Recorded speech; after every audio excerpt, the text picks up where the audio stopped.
नमस्कार। आज हम एक काफी दिलचस्प दावे पर बात करने वाले हैं। अमेरिकी राष्ट्रपति डोनाल्ड ट्रंप का कहना है कि उन्होंने इजराइल और ईरान के बीच जो संघर्ष चल रहा था 12 दिनों से, उसे रुकवाया है। जी। और दावा यह है कि दोनों देश खुद उनके पास आए थे शांति के लिए। हाँ बिल्कुल। हमारे पास एक रिपोर्ट है जो इस दावे को और जो अलग अलग प्रतिक्रियाएं आ रही हैं उनको देख रही है। तो कोशिश यही रहेगी कि समझे कि भाई ये दावा कितना सच्चा है और असल में हो क्या रहा है। बिल्कुल। तो शुरुआत ट्रंप के पोस्ट से हुई, उनके अपने social media platform truth social पर। उन्होंने लिखा, और ये मैं कोट कर रही हूँ, इजराइल और ईरान लगभग एक साथ मेरे पास आए और कहा शांति। और इसे उन्होंने एक बहुत बड़ी कूटनीतिक जीत बताया। जी, और ये भी कहा कि इससे मतलब अपार प्रेम, शांति और समृद्धि आएगी दोनों देशों में, अगर वो धर्म और सत्य के रास्ते पर चलें। ये भी जोड़ा उन्होंने। हाँ, ये भी जोड़ा। सुनने में तो बहुत ही बड़ा बयान है। बहुत बड़ा। लेकिन यहीं पर कहानी थोड़ी घूम जाती है ना। ईरान की प्रतिक्रिया तो कुछ और ही कह रही है। बिल्कुल उलट। ईरान का जो सरकारी मीडिया है वो कह रहा है कि ट्रंप ने तो युद्ध विराम के लिए गुहार लगाई थी। अच्छा। हाँ, गुहार लगाई थी। हाँ। उनका तर्क है कि जो कतर में अमेरिकी एयरबेस है अल उदीद, उसके पास ईरान ने मिसाइलें दागी थी और उसी दबाव में आकर अमेरिका और इजराइल शांति के लिए मजबूर हुए। ओह, तो ये तो पूरी कहानी पलट गई। जी। कुछ ईरानी मीडिया आउटलेट्स तो इसे इजराइल की थोपी गई हार भी बता रहे हैं। बाप रे। तो एक तरफ ट्रंप हैं जो खुद को शांति दूत बता रहे हैं। हाँ। और दूसरी तरफ ईरान कह रहा है कि नहीं जी, ये तो हमारे दबाव का नतीजा है। बिल्कुल, जमीन आसमान का फर्क है दोनों बयानों में। तो फिर सच क्या है? मतलब क्या समझा जाए? और यही सबसे बड़ा सवाल है।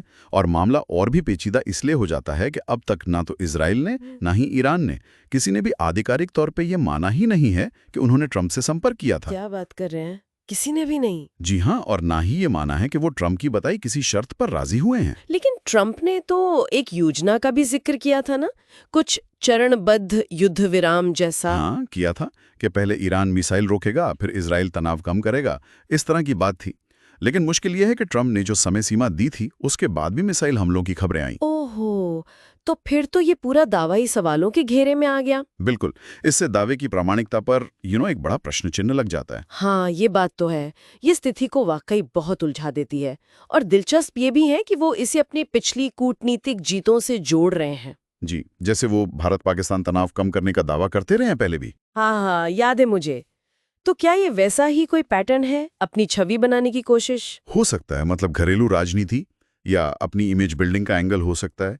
लेकिन इसे सिर्फ उतना कहकर खारिज नहीं कर सकते क्योंकि माहौल बहुत तनावपूर्ण है। हाँ, वो तो है। खाड़ी में अमेरिकी नौसेना हाई अलर्ट पर है, ईरान के संस्थानों पर साइबर हमले हुए हैं। और तेल बाजार पर भी तो असर पड़ रहा है ना? बिल्कुल। वैश्विक तेल बाजार अस्थिर हैं क्योंकि संघर्ष बढ़ने का खतरा बना हुआ है। तो ऐसे में इस तरह के दावे, चाहे वो सच हो या ना हो, उनका अपना एक असर होता है। सही बात है। ये दिखाता है कि आजकल डिप्लोमेसी में बयानबाजी कितनी अहम हो गई है। हाँ, सोशल मीडिया का इस्तेमाल, नैरेटिव बनाना, दबाव डालना, ये सब कूटनीति का हिस्सा बन गया है। तो मतलब ये सिर्फ सच या झूठ से आगे की बात है। ये भी देखना होगा कि इस दावे का इस्तेमाल कैसे किया जा रहा है। बिल्कुल। और क्योंकि इजराइल और ईरान जो मुख्य पक्ष हैं, वो खुद चुप हैं। हाँ। ये चुप्पी और ये दावा दोनों मिलकर एक अनिश्चितता पैदा कर रहे हैं। और ये अनिश्चितता खतरनाक भी हो सकती है। यकीनन। जब आधिकारिक पुष्टि न हो तो अटकलें लगती हैं, गलतफहमियां बढ़ सकती हैं। और जैसा हमने देखा, ईरान तो इस दावे का इस्तेमाल अपने हक में कर रहा है, इसे अपनी सैन्य जीत बता रहा है। तो संक्षेप में अगर देखें तो राष्ट्रपति ट्रंप का एक बड़ा दावा है, बहुत बड़ा, इजराइल ईरान युद्ध विराम कराने का। लेकिन पुष्टि कहीं से नहीं है, न इजराइल से न ईरान से।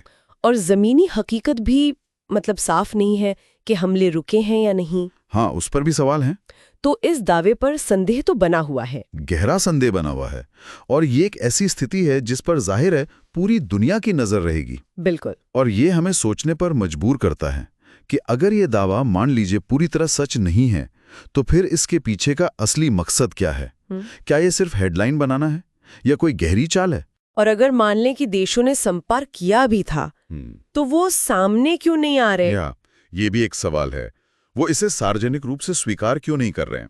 आज के इस दौर में जब सूचना इतनी तेजी से फैलती है, तो ऐसे अपुष्ट दावों का भी अपना एक वजन होता है, अपना एक असर होता है। हाँ। और उस असर को समझना, उस पर विचार करना मेरे ख्याल से बहुत जरूरी है।